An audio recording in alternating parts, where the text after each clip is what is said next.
አቡነ ሪያቆስ ከኃላፊነታቸው ተነሱ። ሩፋኤል ህገወጥ መሳሪያን ይዘዋል ተባለ። አሁን በቅርብ ጊዜ በሽታ ምን አይነት አስፈሪ መረጃ ነው? ሰውነት የሚቀርጣል ቋማዊ ህልውናዋ በብዙ መልኩ እየተፈተነች ያለችው የኢትዮጵያ ኦቤን የቀረበው የጠቅላይ ሚኒስትሩ ገና አልተለቀቀም። የተለቀቀው የሁለት ደቂቃ የተወደዳችሁ ድና ክቡራት ቤተሰቦቻችን እንዴት አላችሁ? እንዴት ቆያችሁ? እንዴት ሰነበታችሁ? ሀገር ውስጥ ከሀገር ውጭ በስደቱም ዓለም የምትገኙ እህቶች፣ ወንድሞች፣ እናቶችና አባቶች ይህ ያሮስ ነው። መረጃችን ጀምረዋል። ላይክ በማድረግ ሼር በማድረግ መረጃዎችን በማዳረስ እንድትጀምሩ በፍጹም ትህትና እንጠይቃችኋለን። የመጀመሪያ መረጃችን የምናደርገው ስለ ሚኒሊክ ስለ ኢትዮጵያዊነት በጣም በቃ በኃይል በሞራል በወኔ አንድ ወንድማችን ሲተነትነው አየንና በጣም ነው ደስ ያለኝ። የገዛኝ አገላለጹ ልጅ ነው፣ ወጣት ነው። ንካ ሚኒሊክ አጎቴ አይደለም አያቴ አይደለም። ገባ የተለየ ጥቅም የለኝም ልልፈልግ አሁን እንደዚህ ሚኒሊክ ስንል አንዳንድ ጊዜ ውርስ ያለን ርስት ያለን በጣም የሚመስል ሚኒሊክ እኮ ሚስታቸውን እኮ ይዘው እኮ ዘምተዋል። የሚስታቸውን ወንድም እኮ ጦሩን ጀምረው ይዘው ሄደዋል። አባጅፋርን ከጅማ ሸሆጀሌን ከቤንሻንጉል ጦራቸውን ጨምረው አስመጥተው መናገሻ ከተማይቱ ዘውዱን እንዲጠብቁ ሊቀሩም እኮ ይችላሉ እኮ ሚኒሊክ ገብቷል። ያዛ አስተዳድርልኝ ነው እኮ በሌላ አማርኛ አስተዳድር ነው። ሚስታቸው ነበረች እኮ አንቺ ቅሪ ማለት እኮ ይችሉ ነበረ። እንዴት ነው እኚህን ሰው ገዳይ ናቸው ዝም ብለህ ልታስባቸው ነው? አያቶቻችን ተስማምተው ተፋቅረው ነው የሚኖሩት። በነገራችን እኛ በተረክ ነው የምንጣለው። እሺ ያርጉትም ይደራረጉ። እነሱ ከተጋደሉ ምን ካሉ ለስልጣናቸውና ለዙፋናቸው እውነት ነው እርስ በርስ ሲጋቡ ነበር። በጣም ደስ የሚል ታሪክ። ለምሳሌ ከራስ መንገሻ ከትግራዩ ንጉስ ጋር ሚኒሊክ ያኛው ያጼ ዮሐንስ ልጅ ነው ያምጽባቸዋል ቁርሻል እና ያው ጣሊያን በመሃል መጣ። ቁርሻቸውን አቆሙት።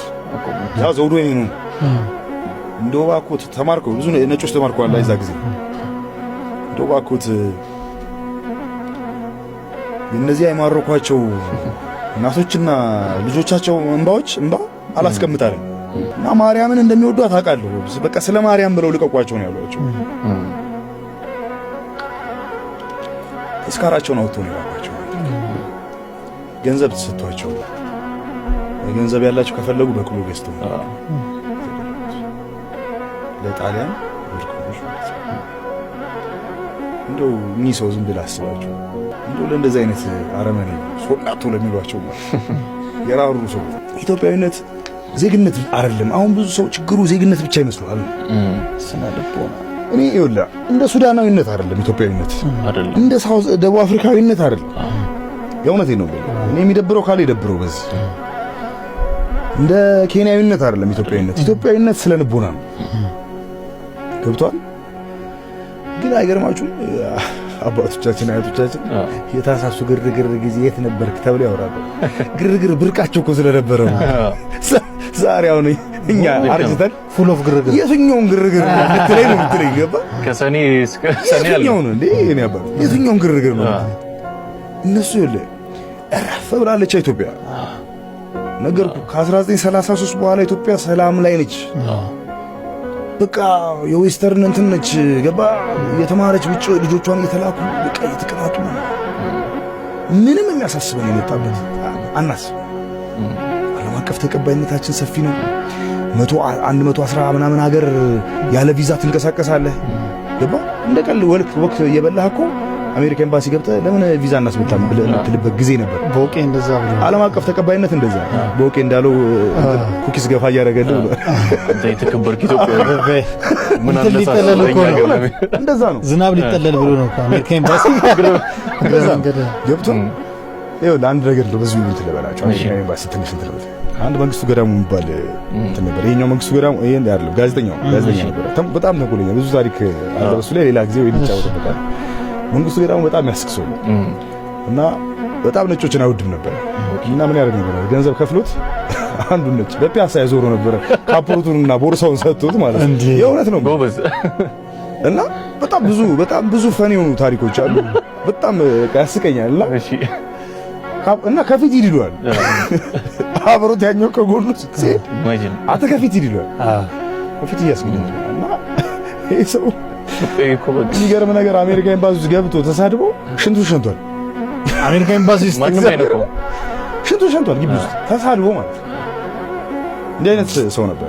እንግዲህ ዛሬ ኮቴ ክፍል ስማ፣ ስለ ኤምባሲ እኮ የድሮ ታሪኮች ልነግራችሁ እንዴ። ፈረንሳይ ኤምባሲ እኮ አጥር ሊሰራ አጥሬን ገፋኝ ብለው እኮ ሁለት ዘበኛ ገለዋል እኮ። አንድ 50 አለቃ ናቸው ምናምን የሚባሉ የፈረንሳይ ኤምባሲ ማለት ገብቷል። ማን ነው ደግሞ አያቶቻችን ተስማምተው ተዋደው ተቀብለው ተከባብረው የኖሩትን በዘመኑ ያልነበረን በስራ ውስጥ ስራ ያልሰራን በታሪክ ውስጥ ታሪክ ያላስቀመጥን ያውን ዘመን ሰዎች በትርክት በታሪክ እንዲህ ሆነዋል እንዲህ አድርገዋል እንዲህ ናቸው በሚል መስማት ብቻ ያውም እውነትነት በሌለው መስማት እውነትነት በሌለው መረጃ እውነትነት በሌለው ታሪክ ዛሬ እንባላለን። ሚኒሊክ ሲባል የማይደነግጥ የማይፈራ የማይሸበር ትልልቅ የዓለም ሚዲያዎች ስለ ጥቁሩ የድል አውጪ ነፃነት የሰጠው የአፍሪካን ቀንድ ያስተዋወቀው ባርነትን እንዲጠፋ ያደረገው ጥቁር ከነጭ በላይ በታች አይደለም ቢያንስ እኩል ነው ቢበልጥ በላይ ነው እንጂ የሚሆነው አያንስም በማለት የእውነትም በልክ ያሳይ በአውድም በጦርነት አውድማ ላይ ያን ሁሉ ሰራዊት ይዘው ሄደው ዘመናዊ ከታጠቀው ጣሊያን ጋር ተዋክተው ጥቁር ማሸነፍ እንደሚችል የእግዚአብሔር ፍጥረት እንደሆነ የዳቦ ቅርጫት እንዳልሆነ ያሳየው ሚኒሊክ ዛሬ ርዕስ ሆኖ ስንጣላ ስንመለከት እውነት ኢትዮጵያዊነትን ከመውደድ ወይስ ታሪክን ከመጥላት የተነሳ ነው ብለን እንድናንጻጽር ያደርገናል። አሁን ያለው ያ ወጣቱ የገለጠበት አገላለጥ የመሰከረበት ምስክርነት ሚደንቅ በጣም ሚደንቅ። ወደ ቀጣይ መረጃችን ስናመራ ሪከርድ ተሰብሯል። ያው ችግኝ 805 ሚሊዮን ችግኝ በ26 ሚሊዮን ሰዎች በ24 ሰዓት ባልሞላ ጊዜ ውስጥ ነው በ8 ሰዓት እንደው ተሰበረ ተብሏል።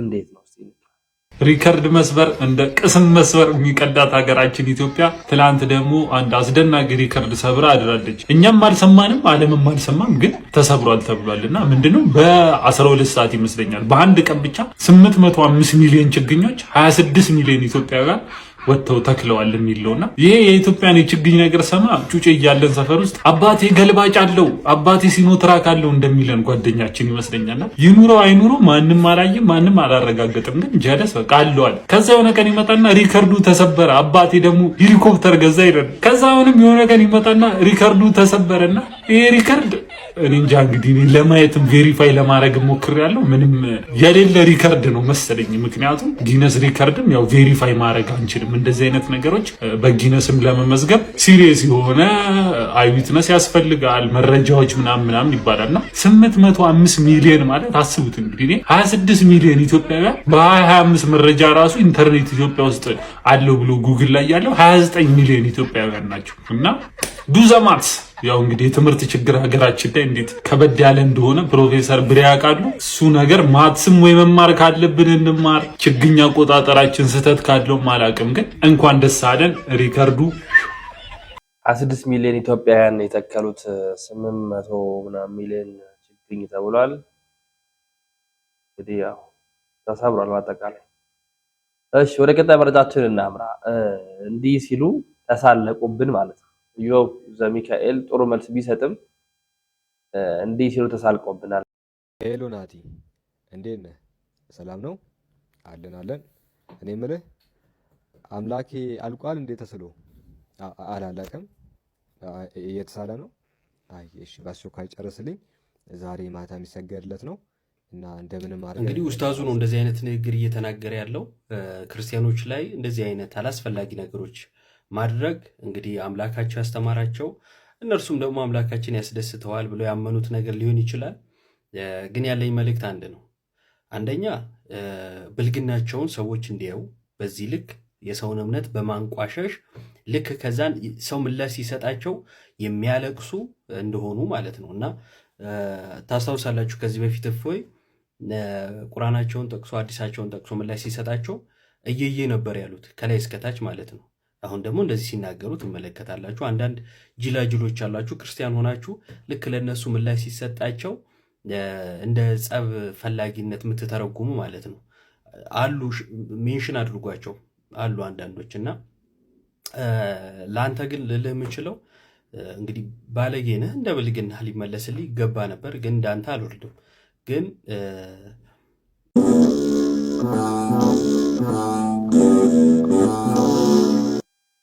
እንግዲህ በእስልምና ያሉት ናቸው። አምላካችን ደረሰ፣ ቶሎ ፕሪንት ተደረገ፣ ቶሎ ፕሪንት አድርግና ማታ ሰግድለታለሁ ምናምን እያለ ሲቀልድ ያው የራሱን ነው ዝቅ ያደረገው እንጂ እኛና።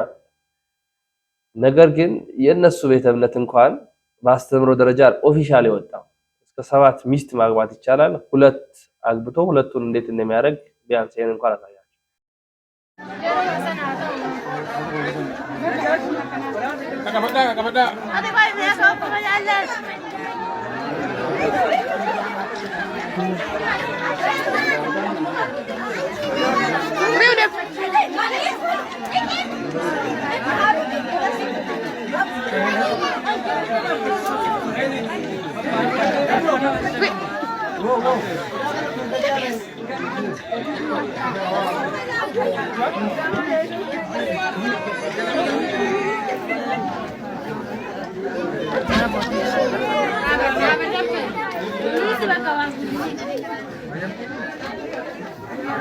Maria malam ya kan ada sekarang ada.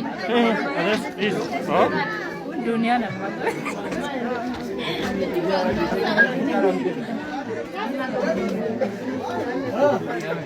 Tadi.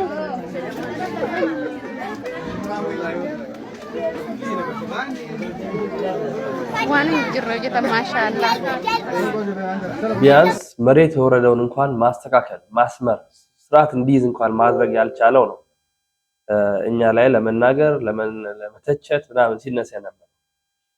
ሌላው ጦርነት እንግዲህ እየመጣ ነው። በ24 ሰዓት ውስጥ የሚቆመው ፖለቲከኞች ልጆቻቸውን እያስገበሩ ነው። ንካት ይህ ጦርነት በ24 ሰዓት የሚቆመው ፖለቲከኞች ልጆቻቸውን ግንባር ላይ ሲልኩ ብቻ ነው። ያንተ ደም ርካሽ ነው ወይስ ሞኝ ነህ? አንተ ግንባር ላይ አፈር ስትልስ፣ ያንተ ወንድም ጭቃ ውስጥ ሲሞት፣ የባለስልጣን ልጅ ግን አውሮፓ ውስጥ ናይት ክለብ ላይ ናቸው። አንተ ሬሳ ስትቆጥር እነሱ ባንክ አካውንታቸውን ይቆጥራል። ጦርነት ማለት እርስ በርስ የማይተዋወቁ ድሆች የሚገዳደሉበት፣ እርስ በርስ የሚተዋወቁ ባለሀብቶች ግን የሚከብሩበት የንግድ ድግስ ነው። ለምን ጦርነቱ እንደማይቆም ልንገርህ። ምክንያቱም ዋጋውን እየከፈሉ ያሉት እነሱ አይደሉም። እናም ይህ ጦርነት የሚቆመው በአንድ ነገር ብቻ ነው። ፖለቲከኞች መጀመሪያ የራሳቸው ልጆች ግንባር ላይ ሲያሰልፉ ብቻ። እስኪ ንገረኝ፣ የባለስልጣን ልጅ ግንባር መሄድ አለበት የሚል ሕግ ቢወጣ ጦርነቱ በ24 ሰዓት ውስጥ አይቆምም ትላለህ? አንድም የባለስልጣን ልጅ ግንባር ላይ ሲሞት አይተህ ታውቃለህ? ካላየህ በፍጹም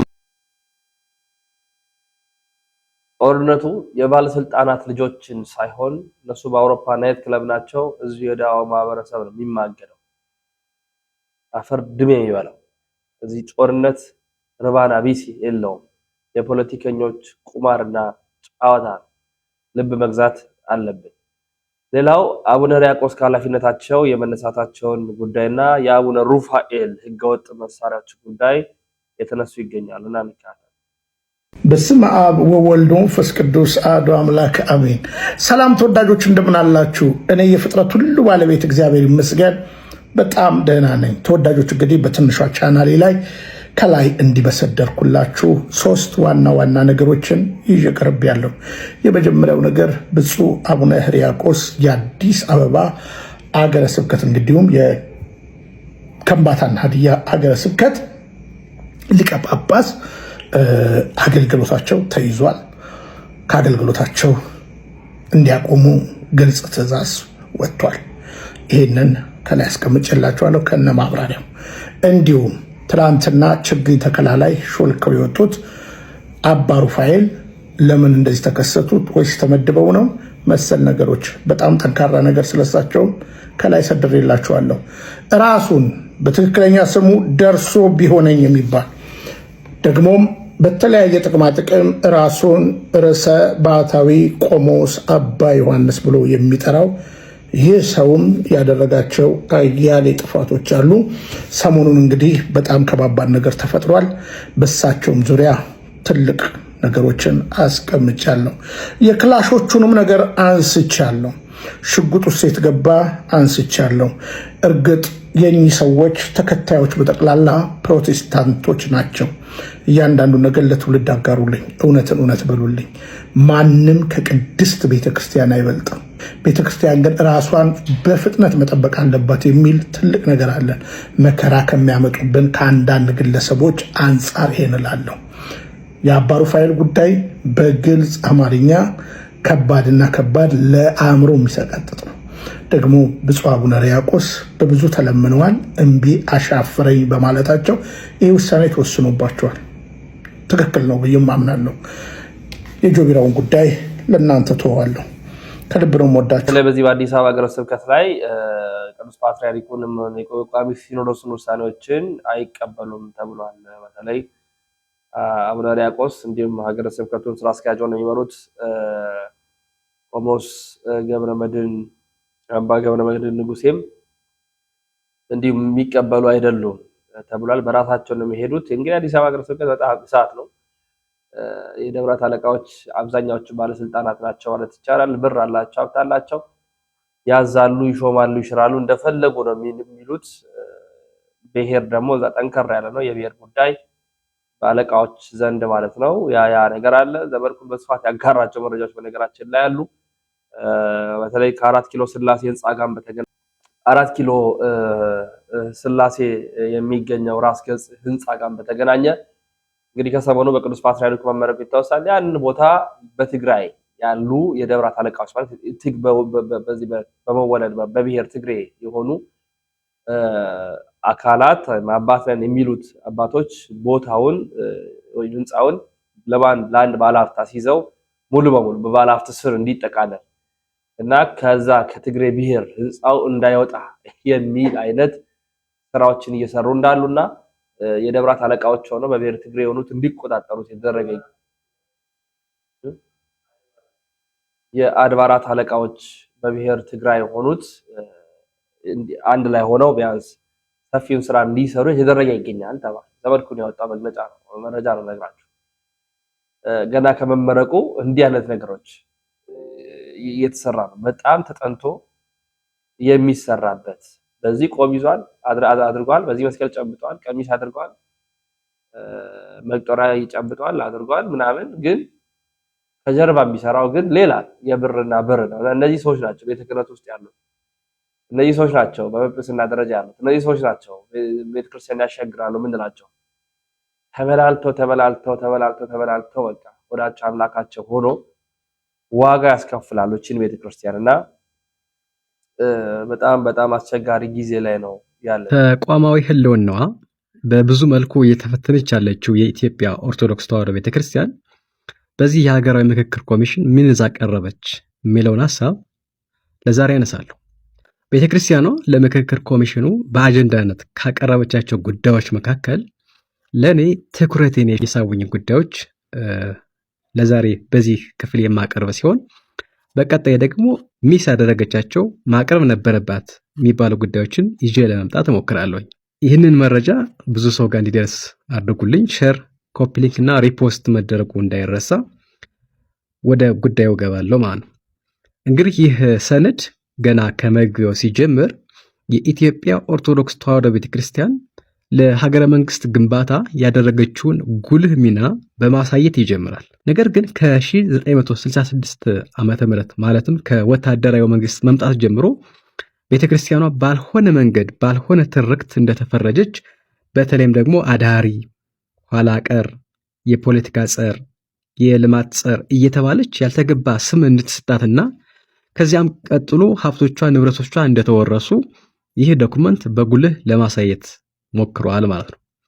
ከዚህ በመቀጠል አንድ እዚሁ መግቢያው ላይ የተነሳ ወሳኝ ቁም ነገር አይቻለሁ። እንግዲህ ምንድነው የሚለው እንደ ቤተክርስቲያኗ እንደ ክርስቲያናዊ ተቋም የ2000 ዓመት ታሪክ ይኑራት እንጂ ቅድመ ክርስትና በኦሪትም ቅድመ ኦሪትም የክርስትና ወራሽ እንደሆነች እና አንዳንዶች እንደሚሉት ክርስትና ከሌሎች ሀገራት እንደ መጤ አድርገው እንደሚተርኩት እንዳይደለ የሚያሳይ ጠንከር ያለ ሐሳብ በዚሁ ዶክመንት ላይ ተካቶ አይቻለሁ ማለት ነው። ከዚህ ቀጥሎ 3 ነጥቦችን አነሳለሁኝ ለኔ ትኩረቴን የሳቡት። አንደኛው ላይ የተነሳው ነጥብ ምንድነው? ሃይማኖታዊ ህልውናን በተመለከተ በአጀንዳነት እንዲያዝ የቀረበው ጥያቄ ነው። በዚህ ውስጥ እንግዲህ ስለ ኦርቶዶክስ ጠልነት የቀረበ ሐሳብ አለ። ይህ ኦርቶዶክስ ጠልነት ያስከተለውን ግፍ፣ ስደት፣ መከራ፣ ሞት ያትታል እዚህኛው አጀንዳ ላይ የቀረበው ሐሳብ ማለት ነው። ከዚሁም ጋር ተያይዞ በቤተክርስቲያኗ በምትጠቀማቸው የአምልኮ ምልክቶች ላይ የደረሰውን አካላዊና አስተምሯዊ ጥቃት ለመዳሰስ ሞክሯል ማለት ነው። ስለዚህ ቤተክርስቲያን ክብሯ ልዕልናዋን በብዙ መልኩ እንዳጣች ይናገራል።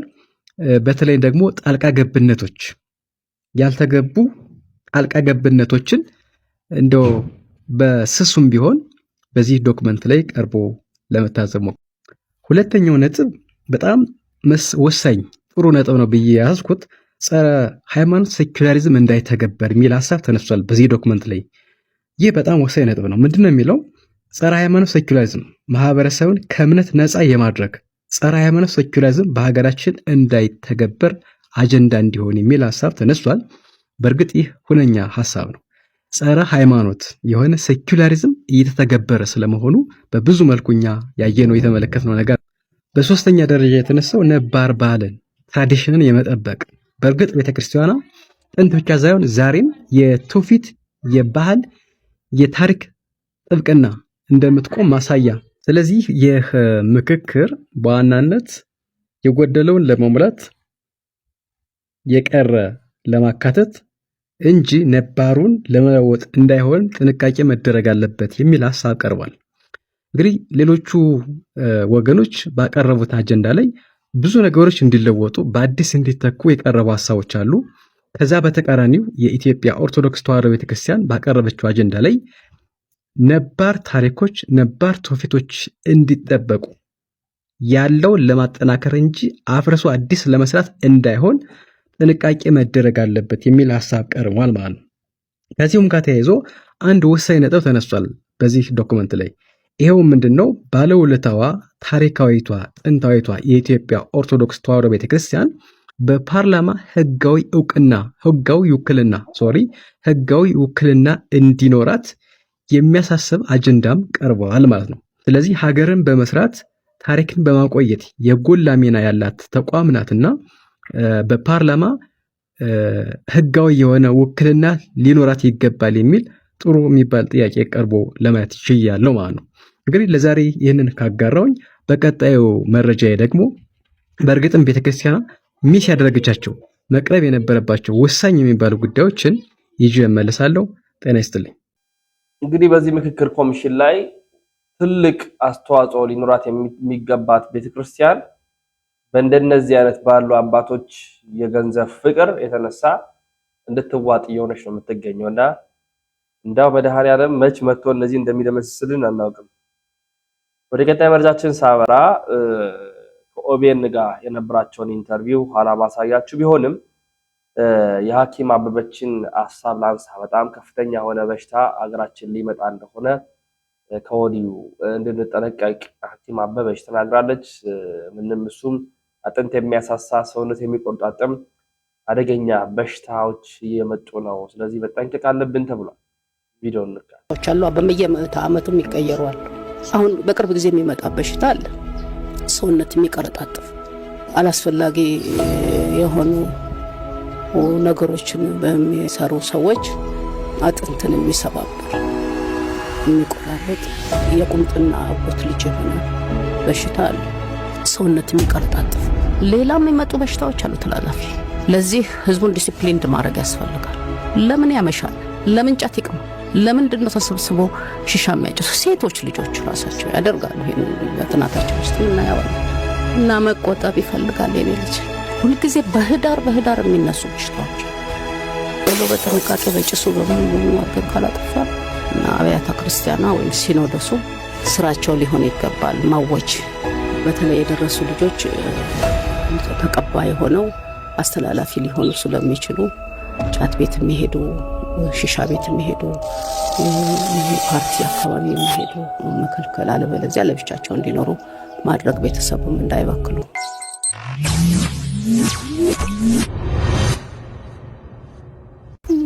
ያው በየመቶ ዓመቱ ተለውጦ የሚመጣው በሽታዎች አሉ።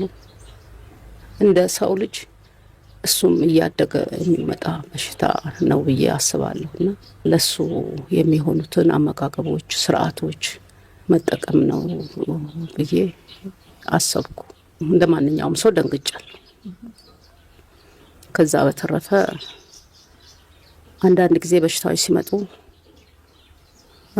አላስፈላጊ ነገሮችን ሊያስወግዱ ነው የሚመጡትና በጸጋ ተቀብሎ መፍትሄ መፈለግ እንጂ ደንግጦ መባነን አያስፈልግም። ልጆችን ዲሲፕሊን ማድረግ፣ ስርዓት ማስያዝ፣ እናቶች ልጆቻቸው የት እንደሚውሉ መከታተል። በተለይ የደረሱ ልጆች ተቀባይ ሆነው አስተላላፊ ሊሆኑ ስለሚችሉ ጫት ቤት የሚሄዱ ሺሻ ቤት የሚሄዱ ፓርቲ አካባቢ የሚሄዱ መከልከል፣ አለበለዚያ ለብቻቸው እንዲኖሩ ማድረግ፣ ቤተሰቡም እንዳይበክሉ። በተለይ የደረሱ ልጆች ተቀባይ ሆነው አስተላላፊ ሊሆኑ ስለሚችሉ ጫት ቤት የሚሄዱ ሺሻ ቤት የሚሄዱ ፓርቲ አካባቢ የሚሄዱ መከልከል፣ አለበለዚያ ለብቻቸው እንዲኖሩ ማድረግ፣ ቤተሰቡም እንዳይበክሉ። ብዙ ጊዜ በእግር መሄድ እንደ ሚጥሚጣ፣ እንደ ጥቁር አዝሙድ፣ እንደ ኮረሪማ፣ እንደ ነጭ አዝሙድ የሆኑ ነገሮችን በሽታ ተከላካይ ስለሆኑ ቀመሞ በምግብ መልክ ከምግብ ጋር ቀይጦ መብላት፣ አቅም የሚሰጡ ምግቦችን እንደ ገብስ፣ እንደ አጃ፣ እንደ ጤፍ ያሉትን በስርዓት መመገብ፣ ሰዓትን ማክበር ነው። ከዛ በተረፈ ደግሞ ቤተክርስቲያን እንወዳለን። አሁን ከውጭ ተሳልመን ብንመለስ እግዚአብሔር አይቀየምም። ፈጣሪ ልብን ነው የሚያየውና የተሰበሰቡ ቦታዎች፣ ለቅሶዎች፣ እነዚህን ቆጠብ ማለት ያስፈልጋል። ብዙዎቹ እንደ ናና፣ እንደ ጭቁኝ፣ እንደ ፌጦ ጤና አዳምም አንቲቫይራል ናት። እሷም እንዳቅማ አድርጎ ሞቅ ባለ ውሃ መጠጣት ያስፈልጋል። በደንብ ግን ጠቃሚ ምግቦችን መብላት ያስፈልጋል። አቅም ይፈልጋል በሽታው። ብዙ ግን የሚቆይ አይመስለኝም። ምክንያቱም ሰዎች ራሳቸውን ከቆጠቡ አይተላለፍም። መተላለፊያ ዘዴውን ነው መቆጠብ፣ መጠንቀቅ ያስፈልጋል። በተጨማሪ ብዙ ነገሮች እናቶች ላይ ነው መተው ያለበት። ቁርስ መብላቱን ህፃኑን ወይም ትልቅም ልጅ ቢሆን መብላቱን ማረጋገጥ፣ ራት ሳይበላ እንዳይተኛ መጠንቀቅ፣ ሲስል ማዳመጥ፣ እንዳያመሹ መከልከል። አንዱ ችግር በኢትዮጵያ የኑሮ ስርዓት ውስጥ እናቶች ናቸው። ለልጆቻቸው ያጠፉትን ጥፋት ይደብቃሉ። ሲያመሹ በደብቀው ያስገባሉ። ይሄ ሁሉ ነገር ቫይረስ መሳተፊያ ይሆናልና በቃ ኃይለኛ እናት፣ ጎበዝ እናት ታስፈልገዋለች ለማንኛውም ልጅ። እናቶች ላይ ስራው መሰራት አለበት።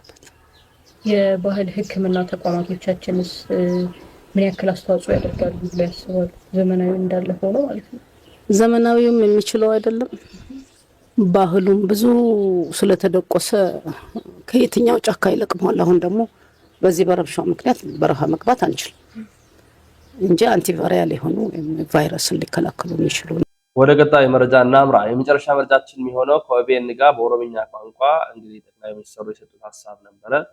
ይህን ሀሳብ ተንተርሶ ትንታኔ ተሰጥቷል። ትንታኔ ምን ይመስላል? የተናገሩትስ ምንድን ነው? አብይ አህመድ በኦቤን መጥቶ የተናገረው ሙሉ ንግግር ገና አልተለቀቀም። የተለቀቀው የ2 ደቂቃ ከንግግሮች ውስጥ 2 ደቂቃ የሚሆኑት ተቆርጠው ለማስታወቂያ በተለቀቀው ላይ ነው ሪፍሌክት የምናደርገው። ሙሉን ከሰማን በኋላ ደግሞ የራሳችንን ሪፍሌክሽን የምንሰጥ ነው የሚሆነው። በረከምዩ ስርን ጌተቤታ ረት መለ ኢትዮጵያ ተቀሳይም ቢቁ ኢመለ ያስ ኢትዮጵያ ወሊን ቀብሶ ምን ኦሮሞ ሊሱማ ፍልቅቱ ማጠፍ ታይሳኩ ትረኩኒ ወልሲ መተሞ ወልኢታ ሞት ቲም ባህር ነጋሽ ቡልቹሶን ዶር የደማ ኦሮሞ ኤርትራ ኬሰት መጋሊ ጉዶ ተኩ መቃንሼ ባሬንቱ ያንት ዋይ ቦረናፍ ባሬንቱ ማል ቤኩፍ መቃ ሞጋሰኒ jijjiirama asitti gaaffileen uummanni Oromoo qabatee ittiin qabsaa'aa ture kam ture? Bita mirga fuuldura duuba ilaaluun barbaachisaa miti. Oromoon guutummaatti bilisoomeera. Period. Egaa gaaffiin qabsoo Oromoo kun deebii argachaa jiraate maddi rakkoo nageenyaa Oromiyaa kun maalidha? Kaayyoo ganamaa jennee walabummaa inni meecaaf tulamaa taanaan ganamni keenya waa'ee walabummaa jala hin kaasa. Daangaa amma jiru kana kan sarare tokko goobanaadhaa jedhe. Waliigaltee Piriitooriyaa kana ifatti diiguudhaan waraanaa fi of qopheessaa jira. Namoonni kaleessa nuti mana hidhaa keessaa baasnitu bosona galee warra kaleessa hidhe wajjiniin hariiroo uummatee qabsaa jira. Maaliif harkifate? Maaliif galma godhadha? Kan biraa dhiisii hoomaa waraanaa biyyoolessaa lachi jiru guutummaatti of bulchuu maal barbaacha wayittee gaaffii dhugaa hin qaban. Dhuguma uummanni Oromoo abbaa dabareetti kan ያ በደንብ ያቀረበውን ነገር የተናገረውን ነገር ሰምቼዋለሁ። አንሙት ኦኬ። አንደኛ ምን ይላል? አምባገነንነትን ስታገል ነው የኖርኩት ይላል። ስለራሱ ነው የሚያወራው ገና ሲጀምር እና ኢትዮጵያ ላይ እንትን ብዬ አላቅም ተነስቼ አላቅም ነው የሚለው ሲና ጊታ ቢታ ላይ እንጂ ይሄ ምንድነው አምባገነንነት ላይ ነው እንጂ በኢትዮጵያ ላይ አምጬ አላቅም እና በኢትዮጵያ ላይ አመጽ ያካሄድኩበት ጊዜ የለም ይላል። ስለራሱ እየተናገረ እንደሆነ ገምታለሁ እዚህ ላይ። ከዛ በኋላ ኤርትራን በተመለከተ የሚያነሳው ነው አንሙት። እንግዲህ ኤርትራን በተመለከተ ባህረ ነጋሽን የኦሮሞ ዶሪ አስተዳድሯታል ነው የሚለው። ባህረ ነጋሽን ኤርትራን አስተዳድሯታል። ኤርትራ ውስጥ ባሬንቱ የሚባል አካባቢ አለ። ኤርትራ ውስጥ ባሬንቱ የሚባል አካባቢ ስለ ቦረና እና ባሬንቱ ሳያውቁ መቼም ዝም ብለው ባሬንቱ ብለው አካባቢውን እንዳልሰየሙት መገንዘብ ትችላለህ እያለ ለጋዜጠኛው የታሪክ መከራከሪያ አካል አድርጎ የሚያቀርበው ኤርትራ ውስጥ የምትገኘዋ እንግዲህ ኖርዝ ዌስተርን ኤርትራ የምትገኝ ትመስለኝ ባሬንቱ ሰሜን ምዕራብ ኤርትራ ሎላንድ አካባቢ ላይ ነው የሚገኘው። አንሙት በርካታ ኤርትራ ጎሳዎች የሚኖሩበት አካባቢ ነው። ኩናማዎች ይኖራሉ፣ ትግርኛ ተናጋሪ እንደዚሁም ትግሬዎች ሌሎችም የሚኖሩበት አካባቢ ነው። ይሄ አካባቢ ሰው ባሬንቱን የሰየመው እንግዲህ ቦረናና ባሬንቱ የሚባለውን ዱዋሊዝም ታውቀዋለህ በኦሮሞ ታሪክ ትርክት ውስጥ ሰው ከዛ አንጻር በመነሳት ባሬንቱ ያንኛው የኦሮሞ ጎሳ ማረፊያ ወይንም የገዳው ማረፊያ የነበረ አካባቢ ነው የሚል ክሌም ነው የሚያቀርበው በግልጽ። እኔም እንግዲህ መሳቅ አይቻልም፣ በነገራችን ላይ መሳቅ አይቻልም የምልበት ምክንያት እነዚህ ሰዎች በዚህ እንደማያበቁ ስለማቅ ነው። በደንብ እንሄድበታለን። ሌላው የኦሮሞ ነጻነት በተመለከተ ኦሮሞ ሙሉ ለሙሉ ነጻ ወጥቷል ነው የሚለው። ኦሮሞን ጉትመት ቢሊሶሜራ ነው የሚለው አብይ አህመድ። ኦሮሞ ሙሉ ለሙሉ ነጻ ወጥቷል ነው የሚለው። በባርነት ውስጥ ነበር፣ በባርነት ስርዓት ውስጥ ነበር፣ በቅኝ ግዛት ውስጥ ነበር። ከቅኝ ግዛት ግን ነጻ ወጥቷል ነው የሚለው። ያለፈው 100 ዓመት ኦሮሞን ከቅኝ ግዛት የማላቀቅ ሂደት ነበር። አሁን ከቅኝ ግዛት የመላቀቅ ሂደቱ ሙሉ ለሙሉ ተሳክቷል ነው የሚለው። ሙሉ ለሙሉ ተሳክቷል። ወደ ግራ ወደ ቀኝ ወደፊት ወደ ኋላ ማየት አያስፈልግም። 100% ነጻ ወጥቷል ፔሪየድ። እንደዛ እያለ ነው የሚናገረው። ሙሉ ለሙሉ ነጻ ወጥቷል። ሌላው የመገንጠል እቅድ አላችሁ ወይ? ኦሮሞ ይገነጠላል የሚል ነገር በተደጋጋሚ ይነሳል የሚል ጥያቄ ሲቀርብለት እንዴ አሁን እያልኩ ያለሁት እኮ ኦሮሞ ኢትዮጵያ ኦሮሞ ሆናለች እያልኩ እኮ ነው። ኢትዮጵያ ከማን ነው የምትገነጠለው? ኢትዮጵያ ኦሮሞ ናት እያልኩ እንዴት ነው ከኢትዮጵያ ትገነጠላለች የምትለው ይላል። ኦኬ ሶ ኢትዮጵያ እና ኦሮሞ አንድ ናቸው እያለ ነው። ለምን ይሄንን ትርክት ማስተጋባት እንደፈለገም በደንብ እናነሳለን። ኢትዮጵያና ኦሮሞ አንድ ናቸው ሲል ኢትዮጵያና አማራ አንድ ናቸው ማለቱ አይደለም። ባይዘው ነገር የሚያስተባብለው እንደዛ ብሎ እንደሆነ ነው። እዚህ ጋር ግን የሚናገርበት አግባብ እንደዛ አይደለም። የተወዳችሁ የሰዎቻችን የዛሬ መረጃዎቻችን ይህን ይመስላሉ። በሌሎች መረጃዎች የምንመለስ ይሆናል። ተሰናበትን።